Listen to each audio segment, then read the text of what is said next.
in search of the giant alam. Every Muharram, Zahra had an alam that she would bear.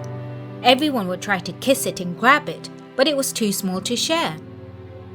Zahra asked her mum, then she anxiously asked her dad, "Where do I get an alam from that is big enough for everyone to touch so they won't be sad?"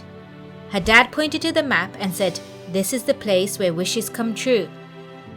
Her mum told her, "This is Karbala," and Zahra's smile grew.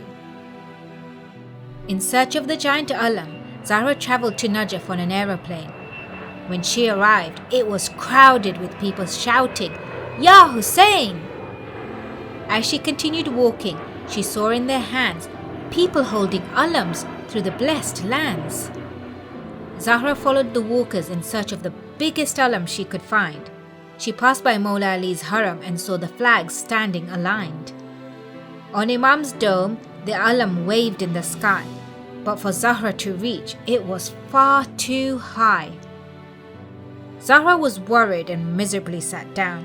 She then felt a gush of wind whirling all around.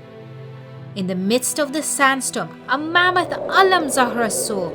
She stood there gazing at the figure in great awe.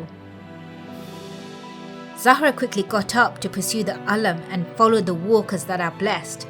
She witnessed lots of stalls full of food, drinks, and many places to rest. Everyone was heading towards the land of Karbala, the city her mum told her where she would meet Aba Abdullah.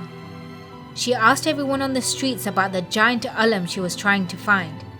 Everyone was ever so helpful and incredibly kind. A little boy and an old man gave Zahra an alam at the same time, but none were big enough for her to share with her friends like the one she had in mind. A woman came up to Zahra and whispered to her, "Do not despair. The holy man that is in charge of all the alams is further down there." She pointed to a golden dome that glistened in the light. Zahra couldn't wait any longer and ran with all her might. Zahra entered into the glorious haram that had a bright light. The title Ya Abbas sparkled in the moonlight.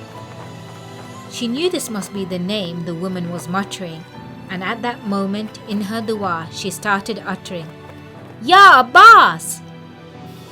But it wasn't Zahra's voice that was to be heard in the crowd. Everyone was calling to the mighty Abbas and pleading aloud.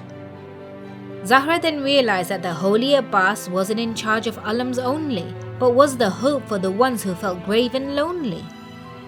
This was the place her dad told her wishes would come true.